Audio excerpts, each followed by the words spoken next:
ഇപ്പോൾ ഞാൻ ഉള്ളത് മുതുമലൈ ടൈഗർ റിസർവിൻ്റെ ഉള്ളിൽ കേട്ടോ. സത്യം പറഞ്ഞാൽ ഈ റോഡിൽ കയറുമ്പോൾ തന്നെ വേറൊരു ഫീലാണ്. ചുറ്റും നോക്കിയാലേ കാട്, കാറ്റ്, നിശബ്ദത, ഇതൊക്കെ സിറ്റി ലൈഫിലൊന്നും കിട്ടില്ല. ഇപ്പോൾ കുറച്ച് മുന്നോട്ട് വന്നപ്പോൾ ശരിക്കും പ്രതീക്ഷിക്കാത്ത ആ മൊമെൻറ്റ്, ഒരു ആന റോഡരികിൽ നിന്ന് നമ്മൾ നോക്കുന്ന കാഴ്ച കാണുന്നത്. പക്ഷേ നല്ല രീതിയിൽ അത് ഡാൻസ് കളിച്ച് നിൽക്കുന്നത് അതിലാണെന്ന് ഓർമ്മിപ്പിക്കുന്ന ഒരു നോട്ടം.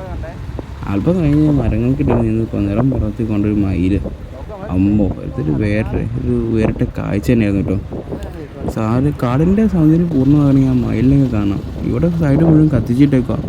ഈ നാട്ടിലെ ആൾക്കാർ അന്ന് കത്തിച്ചതല്ല, അവിടുത്തെ ആ ടൂറിസ്റ്റുകളൊക്കെ വന്നിട്ട് സിഗരറ്റൊക്കെ വലിച്ചിട്ടൊക്കെ അവിടെ ഇട്ടിട്ട് പോകുമ്പോൾ അവിടെ ആ കാട് തന്നെ കത്തിപ്പോകാൻ ചാൻസ് ഉണ്ട്.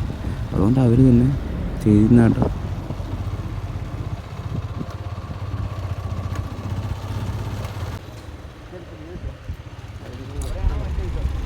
ഇവിടെ വന്ന് നമുക്കൊരു കാര്യം മനസ്സിലാവും, നമ്മൾ നേച്ചറെ കാണാൻ വന്നതല്ല, നേച്ചർ നമ്മളെ കാണാൻ വന്നതെന്ന് എനിക്ക് തോന്നിയിട്ടുണ്ട്.